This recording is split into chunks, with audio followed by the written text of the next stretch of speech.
Soyez avertis, nous étions totalement honnêtes. La plupart d'entre nous n'aiment pas attendre, surtout si nous attendons quelque chose qui doit changer ou s'améliorer. L'attente peut être une expérience très frustrante, mais le pire genre d'attente est celui de Dieu.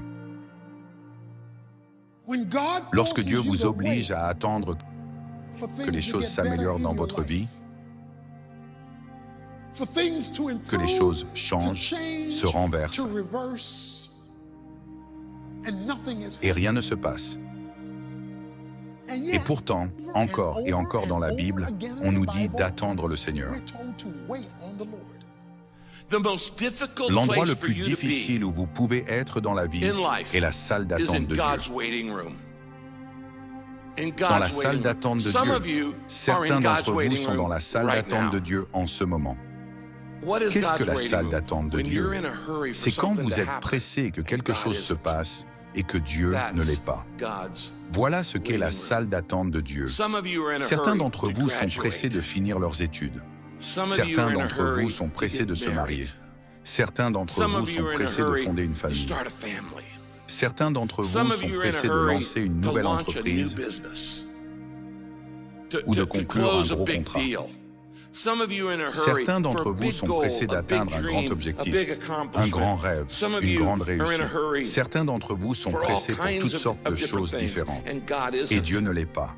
Une des raisons pour lesquelles nous nous précipitons et que nous pensons que nous prenons du retard. Notre ami se marie, notre collègue est promu, les voisins ont déménagé dans une nouvelle maison. Nous devons faire en sorte que les choses arrivent. Nous sommes laissés de côté. Eh bien, voici la clé. Ce qui a votre nom dessus ne partira pas à quelqu'un d'autre. Nous n'aimons pas faire confiance au timing des autres. Pourquoi? Parce que cela signifie que nous perdons le contrôle. Et donc nous préférons ne pas faire confiance à Dieu. Parce que faire confiance à Dieu signifie « Mon Dieu, je dois vraiment faire confiance à Dieu ». Nous préférons dire « Écoute, j'aime le plan et le but que tu as pour ma vie. Mais pouvons-nous le faire à ma manière? » Et voici la chose drôle. Maintenant que je suis parent, je reconnais chez mes enfants qu'ils n'aiment pas attendre mon timing. Ils n'aiment pas attendre, ils n'aiment pas se détendre et être patients. Mais le fait est que s'ils faisaient confiance à mon timing, ils reconnaîtraient que c'est pour leur bien. C'est pour qu'ils soient bénis et prospères. Et donc, vous pouvez vivre une vie frustrée, anxieuse, stressée, en colère. Ou vous pouvez vous reposer et dire « Dieu, je dois faire confiance à ton timing ». Une autre chose que vous devez apprendre dans la vie, c'est qu'un retard n'est pas un refus. Il y a une grande différence entre « non » et « pas encore ». Maintenant, les enfants immatures ne connaissent pas la différence. Vous dites à un enfant « pas encore », et il commence à pleurer et à faire une crise parce qu'il pense que cela signifie non. Ils ne comprennent pas qu'un retard n'est pas un refus.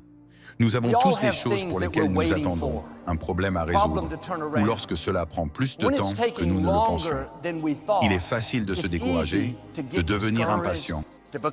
Mais parfois cela ne se passe pas parce que nous ne sommes pas prêts pour ce que Dieu a préparé. Vous avez besoin de plus de temps pour grandir, pour vous développer, pour acquérir de l'expérience. La patience se développe dans la salle d'attente avant de voir ce que Dieu a promis. Dieu vous enverra à la salle d'attente.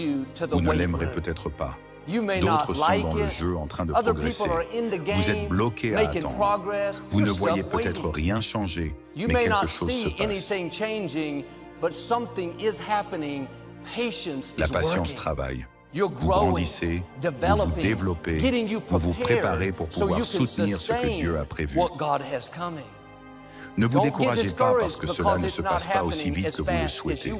Lorsque Dieu sait que vous êtes prêt, ce que vous ferez naître sera bien plus grand que ce que vous avez imaginé. Peut-être que vous priez, que vous êtes à votre meilleur, mais vous ne voyez rien changer. Ayez une nouvelle perspective. Vous êtes dans la salle d'attente. Vous n'êtes pas en retard. Dieu vous a mis exactement où il veut que vous soyez. Maintenant, faites votre part et attendez avec une bonne attitude. Remerciez-le car ce qu'il a promis est en chemin. Si vous attendez avec la bonne attitude, après que la patience ait fait son travail, vous verrez les promesses se réaliser. Ne laissez pas un moment d'agonie vous faire tirer une conclusion prématurée sur la vie.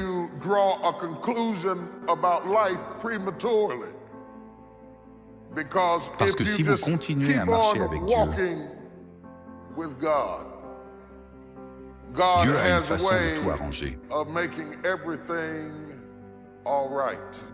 Mais il nous avertit que les pas d'un homme juste sont ordonnés par le Seigneur.